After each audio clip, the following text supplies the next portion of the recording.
আচ্ছা, ভাবুন তো, বারবার লোডশেডিং হওয়ার কারণে হঠাৎ একটা রাউটার পুরো ডেড, চালু হচ্ছে না, এলইডি জ্বলছে না। এখন আপনি কি করবেন? রাউটারটা ফেলে দিবেন, নাকি এখনও বাঁচানোর কোনো সুযোগ আছে? আজকের ভিডিওটা এসেছে 434 নাম্বার পার্সেল থেকে, এসেছে স্টেট ফার্স্ট কুরিয়ারে।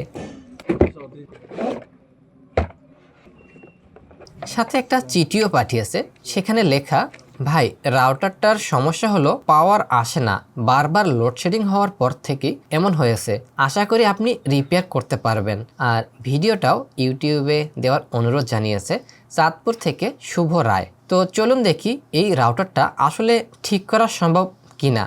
ওকে, এটা হচ্ছে টেন্ডা AC5 রাউটার। প্রথমেই পাওয়ার দিয়ে চেক দিলাম, কিন্তু না, একদমই কোনো রেসপন্সই নেই, কোনো এলইডি জ্বলছে না, রাউটার সম্পূর্ণ ডেড। তো চলুন খুলে দেখি ভিতরে কি অবস্থা।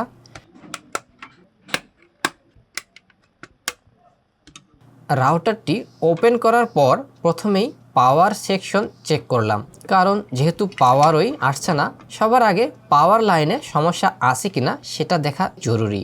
মাল্টিমিটারে মেপে দেখলাম 12 ভোল্ট ঠিক আছে, 3.3 ভোল্ট এটাও ঠিকভাবে আসছে, মানে পাওয়ার লাইনে আপাতত কোনো সমস্যা দেখা যাচ্ছে না।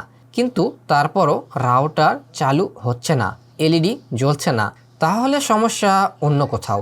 এরপর সিপিইউ এর উপর থাকা হিটসিঙ্ক কভার খুললাম, যেহেতু উনি বলেছে বারবার লোডশেডিং হওয়ার পর সমস্যা হয়েছে, তাই ভাবলাম হয়তো সিপিইউ বা মূল কোনো আইসি ক্ষতিগ্রস্ত হয়েছে। ভোল্টেজ চেক করলাম, সব ঠিক আছে, সিপিইউ অতিরিক্ত গরমও হচ্ছে না। তাহলে পরের সন্দেহ গেল সফটওয়্যারের দিকে। এসপিআই চিপ সমস্যার কারণে এমনটা হতে পারে। এসপিআই ফ্ল্যাশ চিপ খুলে নিলাম, অ্যাডাপ্টারে লাগিয়ে কম্পিউটার থেকে ডাউন ফাইল রাইট করে দিলাম, তারপর আবার চিপটি বোর্ডে সোল্ডার করে পাওয়ার দিলাম, কিন্তু না, একই অবস্থা, রাউটার চালু হচ্ছে না, এলইডি জ্বলছে না, ফোনে ওয়াইফাই এসএস আইডিও আসছে না। তখন ভাবলাম হয়তো সিপিইউ এর সোল্ডারিং জয়েন্ট এ সমস্যা হয়েছে।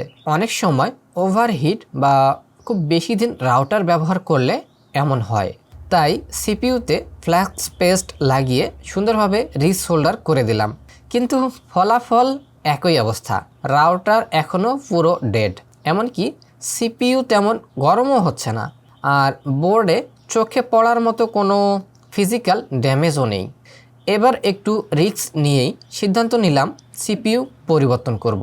ফোন বিষয় হচ্ছে এখানে ছিল এই যে চিপটা, এটা পরিবর্তে এখানে হচ্ছে এই যে এই চিপটা লাগাবো। এই যে এটা ইন্ডাক্টর রাউটার থেকে সংগ্রহ করা, সম্ভবত এই চিপটা ড্যামেজ। আর এটার নাম্বার এবং এইটার নাম্বার আমি জাস্ট করে দেখেছি একই, তো এইটা রেখে দিলাম। আর এইটা হচ্ছে এখানে লাগাবো। ভাগ্য ভালো, আমার কাছে একই মডেলের আরেকটা সিপিইউ ছিল। এই সিপিইউগুলো সবসময় হাতে থাকে না, যেহেতু হাতে ছিল তাই সেটাই সুন্দরভাবে সোল্ডার করে লাগিয়ে দিলাম। সব কিছু ঠিকঠাক করার পর আবার পাওয়ার দিলাম। তো পাওয়ার দেওয়া যাক। ভাবলাম এবার হয়তো রাউটার চালু হবে, এরকম প্রবলেম, তার মানে এটাতে সমস্যাটা ভিন্ন। কিন্তু না, এবারও একই অবস্থা, একদম কোনো পরিবর্তনই নেই।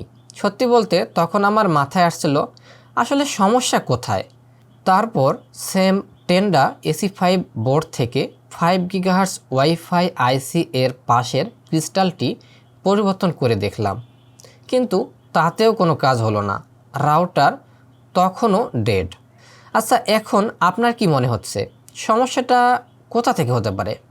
আমি তখন ভাবলাম যেহেতু এত দূর এসেই গেছি, শেষবারের মতো আরেকটা কাজ করে দেখি। যদিও 5 গিগাহার্টজ আইসিতে কোনো হিটিং ইস্যু ছিল না, তারপরও একটু সন্দেহ, তাই অন্য একটি বোর্ড থেকে 5 গিগাহার্টজ ওয়াইফাই আইসি খুলে এনে রিপ্লেস করে দিলাম। এখন পাওয়ার দিয়ে দেখি। এখানে হচ্ছে ওয়াইফাই যে আইসিটা 5 গিগাহার্টজ এর জন্য, এই আইসিটা চেঞ্জ করে দিলাম। যে ওয়াইফাই যে আইসিটা 5 গিগাহার্টজ এর, এই আইসিটা চেঞ্জ করে দিলাম। সিপিইউ চেঞ্জ করার পরও কাজটা হচ্ছিল না। প্রথমে ফার্মার দেখলাম, তারপর হচ্ছে সিপিইউ চেঞ্জ করলাম, এরপর তাতেও কাজ না হয়ে 5 গিগাহার্টজ এই চিপটা চেঞ্জ করে দিলাম। এই যে, তো এরপর দেখি পাওয়ার দিয়ে কি অবস্থা। দিলাম পাওয়ার, আলহামদুলিল্লাহ এলইডি তে লাইট জ্বলছে দেখুন।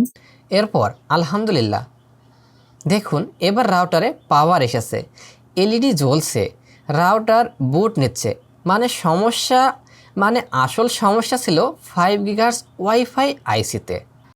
এই যে আলহামদুলিল্লাহ ব্লিঙ্ক করতেছে, এবার চালু হবে ইনশাআল্লাহ।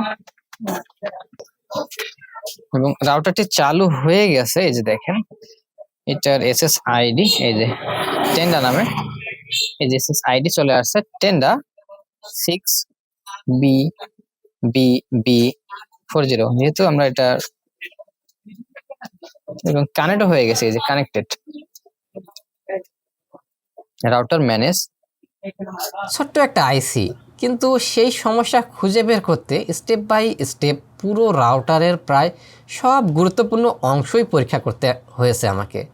যাই হোক, অবশেষে রাউটারটি ঠিক হয়েছে আলহামদুলিল্লাহ। এখন ফোনে ওয়াইফাই এসএসআইডিও চলে আসছে। রাউটার কনফিগার করে লাইনে লাগিয়ে নেট চেক করলাম, দেখুন ইন্টারনেট একদমই স্টেবলভাবে চলছে।